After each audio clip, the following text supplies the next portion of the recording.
IT రంగంలో తెలంగాణ ఏం సాధించింది అనే వాళ్ళకి నేను ఒకటే ఒక చిత్రం చూపెట్టదలుచుకున్నాను అధ్యక్ష. ఇది అమెజాన్ యొక్క ప్రపంచంలోనే అతిపెద్ద క్యాంపస్. ఇది సియాటల్ లో లేదు, ఇది హైదరాబాద్ లో ఉంది. అమెజాన్ ప్రపంచంలోనే అతిపెద్ద క్యాంపస్.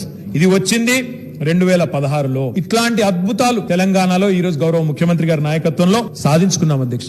అమెజాన్ యొక్క ప్రపంచంలో అతిపెద్ద క్యాంపస్ మాత్రమే కాదు, Google, Apple, Facebook, Uber, Microsoft, sales force, service now, Qualcomm, micron, ఇట్లాంటి ఎన్నో కంపెనీలు, మెట్రానిక్, నోవార్టిస్, అన్ని కంపెనీల ప్రపంచంలో 2వ అతిపెద్ద కేంద్రం, వారి కేంద్ర కార్యాలయం అవతల హైదరాబాద్ లో తెలంగాణలో ఉన్నది అంటే ఇది మనం సాధించిన విజయం కాదా అని నేను అడుగుతా ఉన్నాను. తెలంగాణ ప్రభుత్వం వచ్చినాడు మన రాష్ట్రం నుంచి ఐటీ ఎగుమతులు ఆనాడు 57,000 కోట్ల అధ్యక్ష. తెలంగాణ ప్రభుత్వం వచ్చిన తర్వాత పోయిన జూన్ లో 1,83,000 కోట్లకు 220% పురోగతి సాధించింది అంటే ఇది కేసీఆర్ గారి ప్రభుత్వ సమర్థత కాదా? మధ్యలో 2 సంవత్సరాలు కోవిడ్, పైకెళ్లి మీరు ఐటీ అయ్యారు.